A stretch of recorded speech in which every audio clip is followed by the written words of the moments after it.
ఎవడున్నవే నువ్వు? డీజే టిల్లు. నువ్వు గణేష్ నిమజ్జనానికి హైదరాబాద్ లో ట్యాంక్ బండ్ కాడికో ఎవడనన్ను అడుగు డీజే టిల్లు ఎవడని.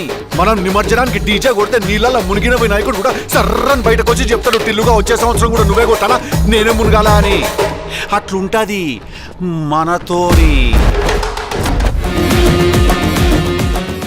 నా పేరు లిల్లీ జోసెఫ్. క్రిస్టియన్సా? Yeah, father. Which church? Church father కాదు టిల్లు, నా father. Chinnayya the real estate tycoon. డాడీతో గట్లన్నా మాట్లాడేది? అట్లా కాదు మమ్మీ, నేనున్న ప్రెషర్కి నేను పచ్చిబియ్యం తింటే అది కడుపులకు పోయినాక అన్నం అయ్యేటట్టున్నది. చాలా బాధలు ఉన్నాయి ఇప్పుడు. నేను ఆ పిల్ల దొరుకుతలేదని నాకు నిద్ర పడతలేదు, ఆకలి అయితలేదు నాకు. కేజీ గ్రిల్ చికెన్ దొబ్బి తిన్నావా నా? ఇంకా నీకు ఆకలి ఎడకలైతుంది? మాట మీద నిలబడే మనిషివి కావటిల్లు నువ్వు. నిలబడా నేను వేస్ట్. తాగక ముందు 30 చెప్తా, తాగినాక 90 చెప్తా. నేను నెక్స్ట్ డే పొద్దుగాల మర్చిపోతా. అసలు నాతో పెట్టుకోకుర్రి. ఆ విధ ఆడిందిరా నీతో వింత నాటకం. No please. నో. ఎందుకు అట్లా అన్నిటికీ నువ్వు చెప్తున్నావు? నాకు ఇష్టం. నేనేది అడిగినా నువ్వే చెప్తావా? ఎస్. మళ్ళీ ఎస్ అంటివి.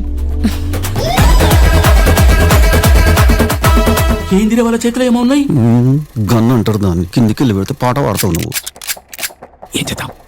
ఏం చేయాలా? చెయ్యి, ఏదో ఒకటి చెయ్యి. చేస్తావు. ఎప్పుడు ఏదో ఒక సొల్లు చెప్తుంటావు కదా, చెప్పు ఇప్పుడు కూడా. ఆగు డాడీ, చెప్తే ఏదో ఒకటి.